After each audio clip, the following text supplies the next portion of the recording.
Ano na bro? Ano na bro? What's up guys?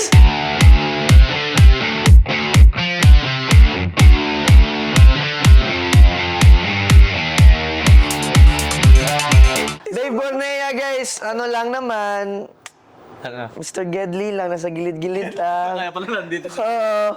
Tsaka ano lang, one love and respect sa lahat. Oh. Yan, peace. Hello everyone, my name is Jay. Taga Laguna ako. Ano mo sabi yung sarili ko? Ikaw, Nix. Ako si Nicky, hindi po ako spy. Ikaw naman.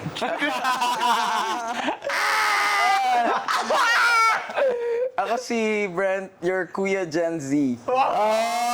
Mga Gen Z tayo, bro. Gen Z. Ano na, bro?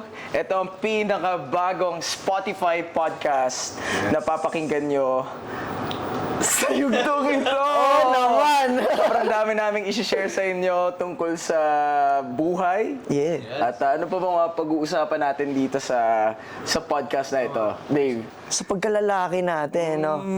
No. Pwede din. No. Or sa work. Word. Tama. That's your work. Nick. Ganun.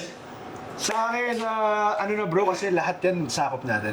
Oo. So, iikutin natin lahat from relationships to Yun. work to kamustahan. Yun ang pinaka... Ayun na, hinimay mo na nga. Buhay. Yeah. Di ba? May planning ka ba sa buhay? Usually, di ba pag nagkikita tayo mga friends, yun yung kamustahan natin. Ano na bro, kamusta, balita? Yeah. Nagsisimula. And also, I think ito yung magiging dummy book for people our age. Kasi I'm really sure na maraming makaka-relate sa mga kwento na ibabahagi natin dito sa podcast na ito. Issue nga. Issue, oh. Naiyak ka na. Huwag ka na umiyak, pre. Ganun yung mga Ano ba yan bro? Ilabas mo na yan bro. Sige. Pag-usapan natin yan. Ito yung tumatak sa nakararami, no? And ang question natin dyan is, totoo nga ba na men are trash? Bago natin i-explain kung anong tingin natin doon, naniniwala ka ba Dave? A lot of times, bro. A lot of time. Oh, a lot of times, bro. Hindi, maraming ano yun, ha? I mean, mamaya, may explain naman tayo, ha? Sige. Na-excite lang ako, pre. Na-miss ko lang kayo kasi. Gusto ko nang sagutin agad, eh. O, sige na. natin yan mamaya. Dahil na sasagot mo Jay Oo. Naniniwala ako. Ako, sometimes. Ikaw. Ako, it depends. Iba-iba kasi yung situation, mga pangyayari, mga ganap ng isang, or character ng isang lalaki para sabihin na isa siyang trash. I-explain natin. Oo nga eh, wala na, sinagot na niya. Simulan mo na. Bakit? Okay, sige, sisimulan ko. Maraming reasons behind kung bakit nasasabi na men are trash. Pero for me, I strongly believe na depende yan eh, sa tao eh. Depende sa lalaki kung ano ba, paano mo ba siya makakategorize, paano mo masasabi na isang trash ang isang lalaki.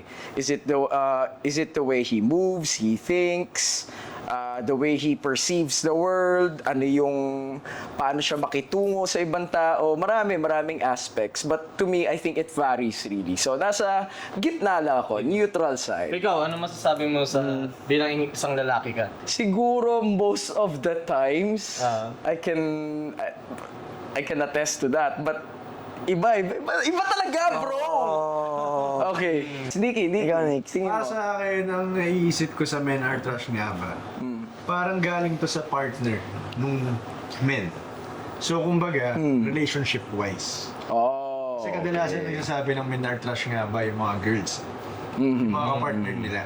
So, para sa akin, sometimes, yes. Kasi hindi lahat ng opinion ng lalaki pareho sa babae or sa partner niya. Correct. So, minsan nagka-clash talaga kayo. So, yung standard ng gusto ng isang kapartner mo, hindi every time mamamatch mo yun. So, in that context, pwede kang makategorize as trash. So kagaya ng pagkakaiba-iba ng mga lalaki, mas lalong magkaiba naman ng lalaki at babae pagdating sa relationships. Actually, in general, sa mindset, sa pag-iisip yan hindi lang siya sa relationship decisions, kahit sa in general, sa sarili mo, sa buhay, sa career, everyday decisions, magkaiba talaga kayo eh. Correct. It's because magkaiba rin talaga kayo na magkaiba kayong tao eh. Magkaiba kayong decision, Tama. magkaiba kayong opinions. But I think in whatever it is, no, if you really want to work your way around it, you have to look for the middle ground. Kailangan magkaiba talaga ang mga tao and guys in general. But kailangan siguro yung hindi ko na alam. Oh, Jay! Ang dami mo sinabi, man. Ikaw ang gusto mo sabihin. Kailangan kayo mag-communicate kung ano yung differences nyo para mag-match kayo sa gitna. Correct. Tama. Sinalo mo doon, pre. Middle ground. Ako para sa akin, oo. Most of the time, parang lalaki ang nasasabi ko na men are trash. Kasi ako na lang sa relationship, when it comes sa relationship, madalas talaga magloko mga guys, di ba? Hindi mo masabi. Meron Oo. Vice versa din. vice versa. Parang may pinagdadaanan ka, friend. Saan nga ba nanggagaling ang men are trash na yan? Kanino ba? Sino bang mga nagsasabi na men are trash? On a different perspective lang din. Kaya ako nasabi siya all the time. Kasi as a man, bro, we have a lot of, parang, parang set of disciplines and and parang responsibility ba? In a way na, for example, kaya ko siya nasasabing parang trash. Kasi yung sagot na niya is para sa akin.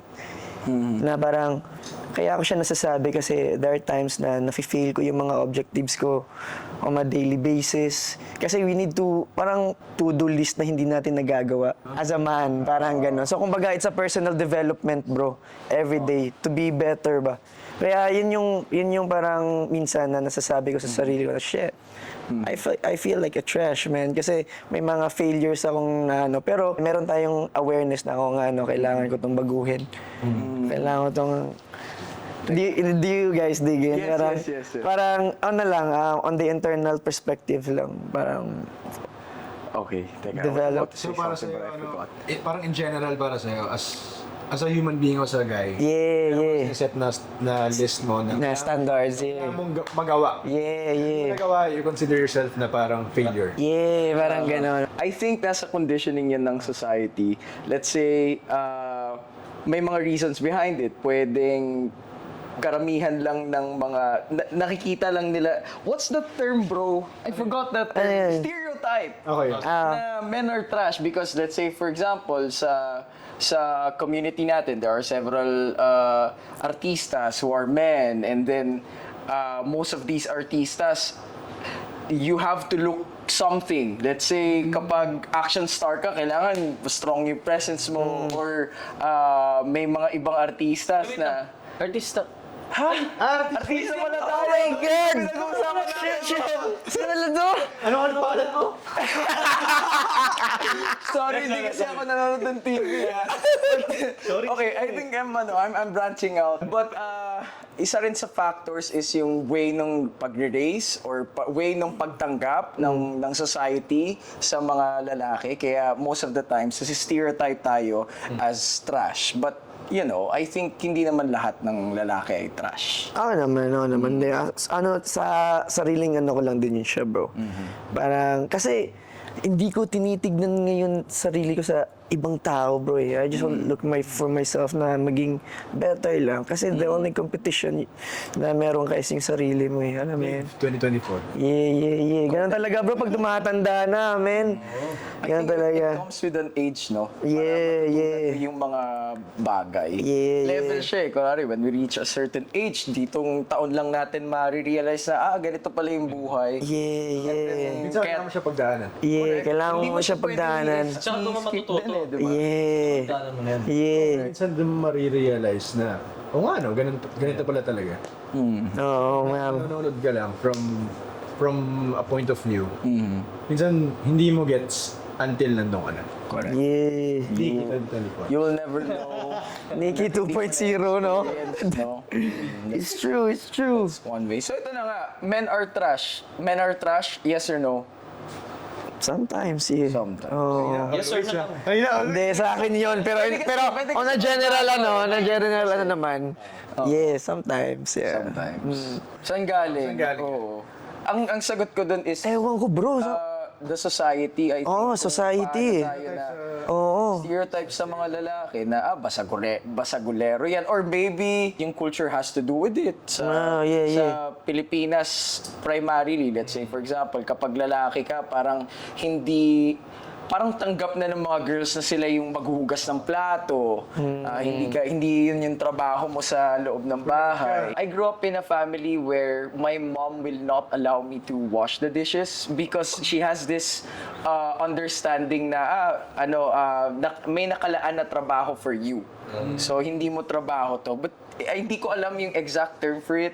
But fast forward to now, and now that we're enlightened with a lot of things in life also, marami tayong na-meet na mga tao. Natututunan din natin to along the way. So yun lang, I just want to share that maybe nagsa-start sa household yung mga things na to. Kaya umabot tayo sa puntong ito. Tsaka men are trash kasi like yung parang sa group of friends, di ba?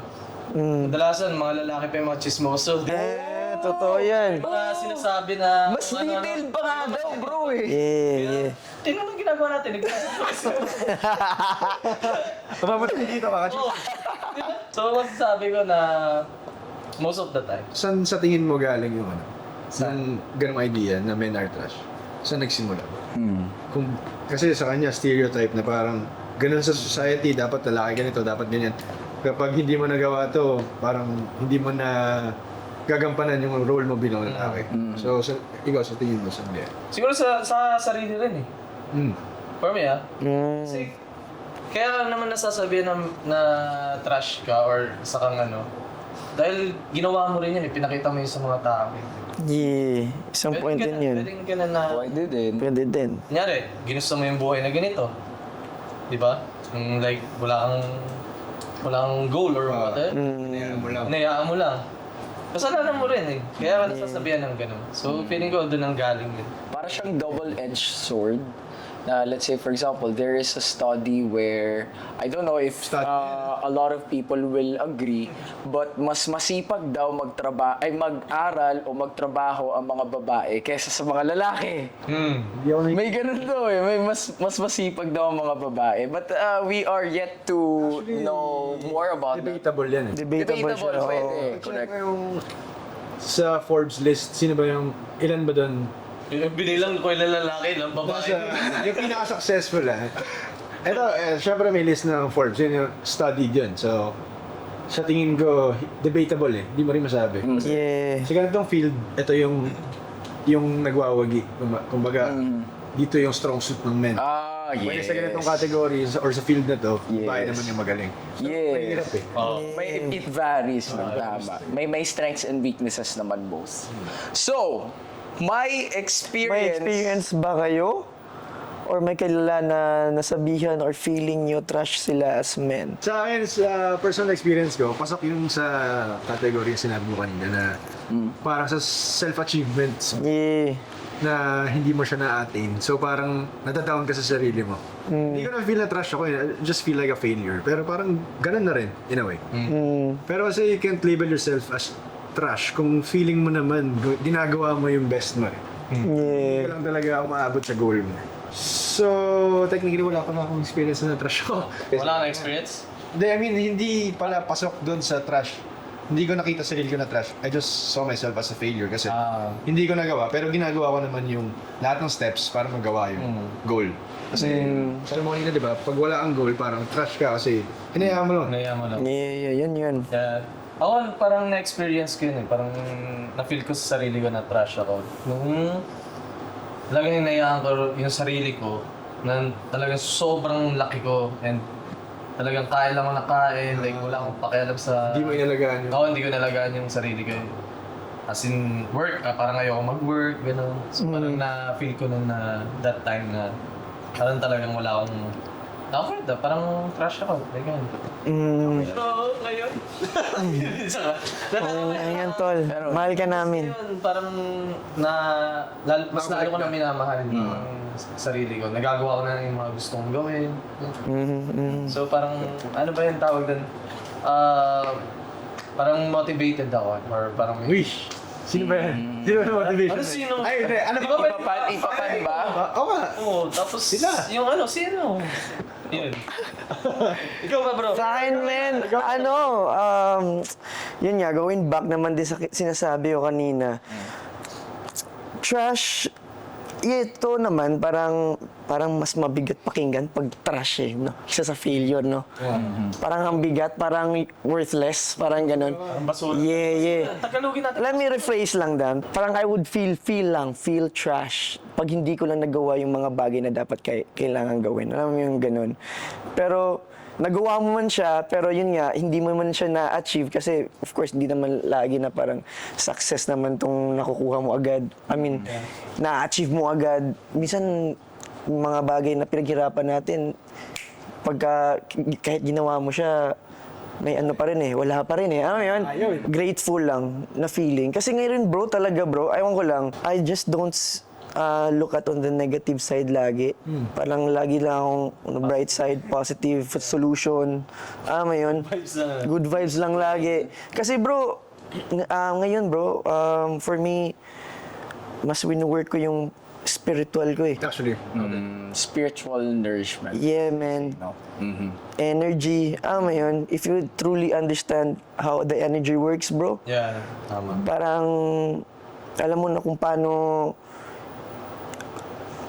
mo i-handle yung negativity and positivity. Going back doon sa trash, masasabi ko lang trash, pag pinili ko yung sarili ko na wala talaga akong gagawin. Pero if I did something and hindi ko man siya nakuha or naging successful sa ginawa ko, but at least I tried. In addition to your story, no, I think I experienced na merong hindi sinabi na I'm trash firsthand, pero pinaramdam. But then, I think the motivation there is hindi masama yung intention behind it. So I was doing this intense training. Maraming times of my life at that particular moment na I asked myself this question again. Di ba, for sure you guys ask this yourselves too. Sabi ko, kaya ko ba to? Yeah. Para ba sa akin to? Parang malulusot ko ba to? Yeah. bakit ba ako nandito? Ang daming times during that training season. I think it was 2 months of training and preparation. And then, of course, kapag kilala mo naman yung sarili mo, strengths and weaknesses, alam mo yan eh. Alam mo kung paano i-handle yan. In my case, may weakness ako in this particular aspect na kahit pinipilit ko talaga yung sarili ko na kaya ko to, but hindi talaga. Nagfe-fail. I think part of growing is failure. Oh. Diba? Dun sa process na yun, kailangan kong madapa ng paulit-ulit hanggang ma-reach ko yung success. So during the process, ang daming beses na nag-fail ako, this particular person, she told me, sobrang I think she's coming from a place na she's frustrated because ginawa na rin nila on their side yung lahat ng efforts para matawid ito, but then nagfe-fail pa rin na nagfe-fail. So umabot na sa point na she said, just shut the fuck up and just do it. And then I was there, I was standing, I said, in anything that you will do, kapag kasi tinanggal mo yung ego, tapos I always, whenever I want to learn something or I want to immerse myself on something, tinatanggal ko yung ego, tapos nilalagay ko yung student mode na I am allowed to fail, I am allowed to learn. Yeah. And in that particular moment, even if ego can easily creep in and say, no, just fight with just react kung ano yung nangyayari dun sa particular situation na yun. But I said, okay po, sige po. Okay po, aaralin ko po, gagawin ko po. Hanggang dumating na sa point, bros, na nagawa ko siya finally. At that particular moment, I said, whew, eto pala yung pakiramdam nun na naitawid ko after sobrang bigat ng feeling na yun. Sabihan ka ng ganon, bro. Yung trash kasi, hindi lang siya, hindi lang sa life natin, di ba? Meron din kasi maraming females or even males na nakaka-experience ng harassment from men. Anong masasabi niyo doon? Yung tayo bang mga lalaking may problema or To those guys na ginagawa yan sa mga girls, no, you are no doubt trash. Trash talaga yun, man. Yan yung, I think, the golden rule eh. Just huwag mo Ako saktan hindi ng nga mga trash babae. Once na gumawa ka ng ganung karumal-dumal, like yung rape, right? Or abuse. Pumatay, abuse. Manakit. Parang feeling ko wala ka nang karapatan mabuhay pa dito. Para sa akin sa lalaki. I agree. Para sa akin, meron iba't ibang iba't ibang levels kaya nila nagagawa yung feeling ko. Pwedeng may trauma sila. Pwedeng may problema sila sa brain nila, DNA-wise. Yeah. Tapos, pwedeng diagnosed narcissistic. Gusto nila sila masusunod sa lahat. Yung ego nila, nasasaktan. Tapos, Psycho mga ganun. kaya mga psycho, ganyan. Kasi yung iba, Mga mental illness, may no? pitik talaga. Hindi siya, wala sa tama pag-iisip. So yung mga ganun, trash talaga, but they need help. Nangyayari ito, lumalabas sa shallow waters pero hindi nila alam or hindi nila diagnosed. So talagang, I think now, 2024, it's already 2024. If you feel that something is going on in your mind, you have issues na hindi mo ma-solve, I think, lalo na sa pag-iisip, Seek for talk help. to a doctor. It's fine. Hindi gagawin niya nandun sa pwesto na yan. Oh. Kasi ayaw nila tanggapin, ayaw nilang malaman na may ganun sa Yeah, in denial. or may sakit silang something, kung ano man. Hindi nila tanggapin yun. Yun yung mahirap na part. Unless may magsabi din sa kanila siguro. Kasi hindi nila, tama ka, hindi nga ano yan. Pero kasi yung Hindi mga, nila malalaman, yung no? mga diagnosed narcissist, hindi sila open to your suggestion na magpa-check ka. Ba't ako magpa-check? Kaya mali sa akin. So, super hirap na topic yan. Pero all boils down sa trash talaga sila. Kasi Yeah. hindi mo No kailangan doubt. saktan yung isang tao. Lalaki man yan, babae man yan, karelasyon mo man o hindi. Pwede mo kausapin. Kung ni-reject ka, just accept your rejection. Yeah. Masyado silang possessive sa isang tao or sa isang bagay. Bakit mo gagawin? Ba't mo pipilit sa sarili mo dyan? Ang haba ng buhay mo. Yes, sir. So, men are trash. Yes or no? On that particular, yun na yun. Sinabi niyo na yun lahat, oo. Yun na yun. Naniniwala ka. Oo, talaga, bro. Wala, no-brainer na yun pag ganun. Parang Kasi intentional yun, bro, kailangan eh. ng voting sa bawat topic, no? Kasi Oo. hindi naman all the time men are trash talaga. Parang meron din namang, meron namang anong tawag sa ganito? Hindi naiintindihan. Lumalabas silang they're trash, but inside, maybe they're not. Pwede rin. Oo, tama. Yeah. Pwede din. Yun lang yung nakikita sa panlabas. talagang mga psycho kasi meron mo akong napapanood na mga hearing clips ng Oh, yeah. mga suspect. Oo. Tumatawa pa sila, inaasar pa nila yung parents ng biktima. Parang gusto Parang hindi, Psycho. parang ano ka na eh, parang alalay ka na ni Satanas. Parang pang horror story. Yeah. Horror story. Parang true crime na. Extreme, ano na siya, no? Psycho problem. Shit. Malalim kasi yun eh. Pag Grabe yun, man. talagang... Sobrang grabe Ano yun. yung doktor? Ito na po ang ating resident doctor para talakayan ng mga mental health issues. Just kidding. But yun, maraming branches. Bakit nabuo ang usapang kung ang tanong na kung men nga ba ay trash. But I think, sige, parang kanina, kompleto yung title ng trash nga ba? Hindi mo rin siya nasasabi. hindi pa no? Pero Okay lang eh. mapagdadaanan natin sila along the way. And so ano? Men are trash. Dapat ba mag-focus lang tayo sa bad sides? I think we have to talk about the good sides too. Oo nga. diba? Kung Kasi merong iba, yun nga, di ba, to others, they think trashing men But baka iba lang din yung understanding ng nating mga lalaki. And siguro, nami-misunderstood lang din nila. I have a side topic na tungkol sa men are trash. Ano sa tingin mo yung moment na sinasabi ng trash ka, pero sa tingin mo, hindi naman ka-trash-trash yung gano'n?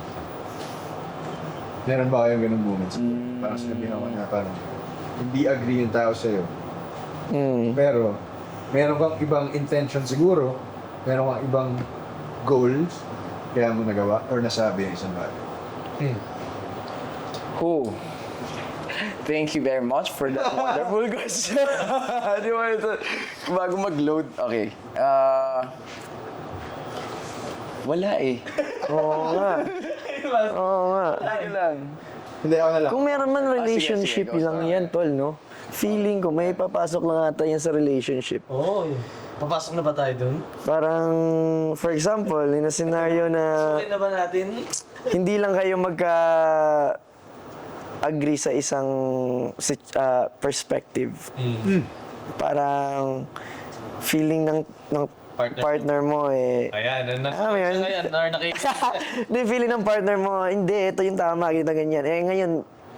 Ngayon, parang magre-reply ka naman ng, hindi, ito yung tama kasi, ganito, ganyan. Kumbaga, hindi kayo magka-meet ng magkatagpo. So, feeling ko doon lang sa ganong situation lang siya na ipapasok. Yung tanong mo. Yun lang. Yun lang yun sa relationship. Of course, di ko naman pwedeng i-detalye yun, kapatid. Kaya, I think automatic na response yan ng partner mo kapag hindi kayo nagkatagpo, automatic na men are trash in general. Because Yeah. men are like this, like that, stereotyping. And Pero so dapat on. tayo mga lalaki masusunod. Yun! That's toxic! It's 2024!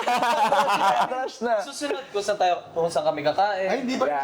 Dapat Dapat, mutual. dapat sila. Hindi nga nila masagot yun eh. yes, love, ganun.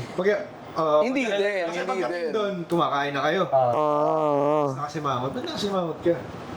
Oh, yun. Gusto ko doon eh. Oy! Kailangan susunod. Pupunta kayo doon.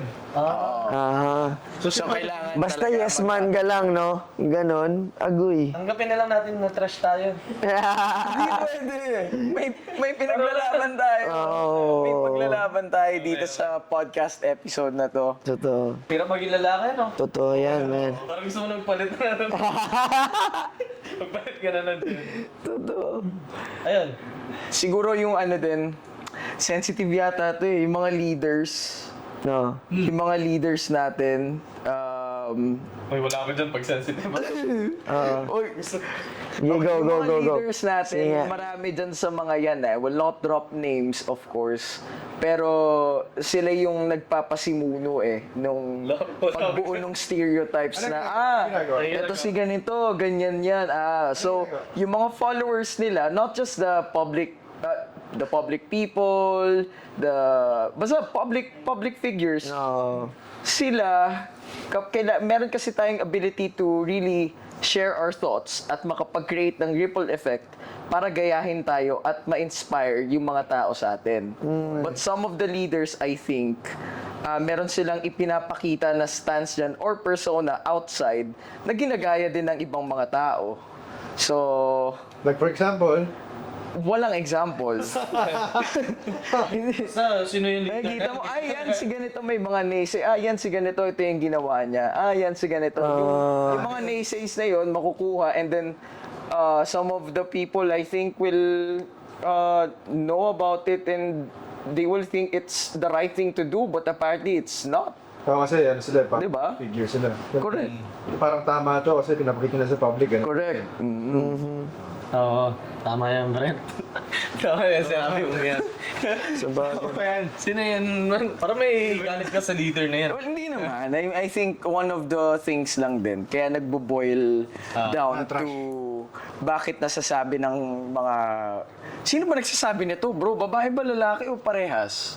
Lahat sabi. Diba? Lahat, diba? As long as you analyze the situation, pagpasok sa context na trash nga isang tao, hindi naman Men. Men lang. And also, why is it that men are identified as cheaters? Di ba? Palaging yung mga men ang cheaters.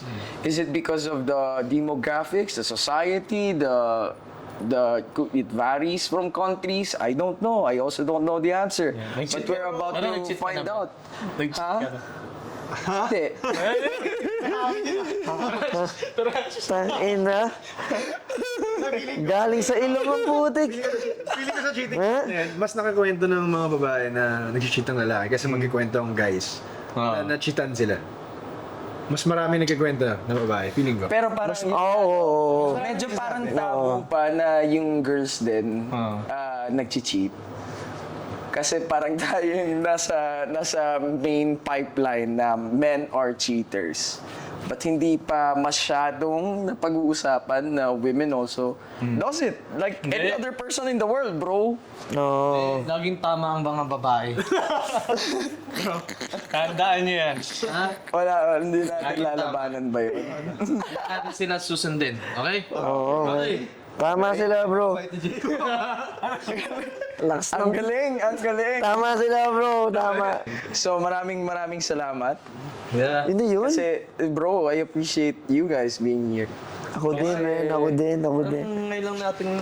O ngayon lang tayo nakapag-usap ng ganito katagal sa ilang taon nating Oh, magkasama ulit, di ba? Ilang years. Pero, Nagkikita lang tayo sa mga public events. Totoo. Sa mga taping, like kung ano-ano, di ba? So, ano takeaway mo dito sa... Ang takeaway ko is, I think, no, based on sa lahat ng pinagdaanan natin sa buhay at pagdadaanan pa, maibabahagi natin yung bawat kwento ng mga karanasan natin. And I'm really, really sure and I believe na marami din dyan sa mga nakikinig at nanonood ng podcast natin ay makaka-relate. And just like what I said earlier, magiging dummy book to ng people our age kung paano i-navigate yung buhay at pag-usapan ng iba't ibang topics dito sa ano na, bro. Wow! Huwag hayaan na tawagin ka na isang trash, di ba? Tama. Yeah. Pakita mo talaga na kaya mo. Oh, gabi, lakas parang kanina. Yes, yes. Kasi yung nakinig ko sa inyo, yung mga sinabi niyo, parang nagsingit sa tama to. Tama lalaki. Hindi, meron Hindi, di pa rin. Pagkarapatan mo, ipaglaban mo. Pero, ngayon, laban lang, no? As a person, pwede ka maging Yeah. hindi trash. Oh, yeah. May para sa akin. Ikaw, Dave. Anong natutunan natin today? Kung feeling mo trash ka, or may ibang tao na nagpapa-feel sa'yo na trash ka, Kaya mo sila. bro, isegregate mo. Ganun lang siya, bro. Segregate mo, man. Segregate mo. Move on ka na ulit. Kasi, alam mo yun, yung mga sinasabi nila, bro, sinasabi lang nila yun. Tama yun. Ang pinaka-importante, yung sinasabi mo sa sarili mo. At saka ang trash, nare-recycle. Yun, man. Yun. Nare-recycle yan yung Oo. trash. At saka, Pwedeng gawing bago. yeah. At pwede Tsaka mas pwede kang gawing maging useful, resourceful, diba? bro. Gamitin tong Yeah. mga nangyayari dito Pero para tanong ko lang, kamusta ma-empower. showbiz? Kamusta showbiz? Showbiz. Ano showbiz na natin? Showbiz? Showbiz. Marami tayong pag-uusapan Dami, ng mga men. chika. Isi-spill na natin ng mga tea.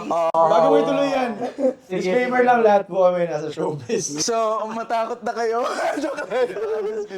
Abangan niyo yan sa susunod na episode. Talagang naglalagablab ang mga pasabog natin sa Yeah. lahat ng pag-uusapan natin sa susunod na episode. Speaking of trash naman, oh. Uy, ano yan?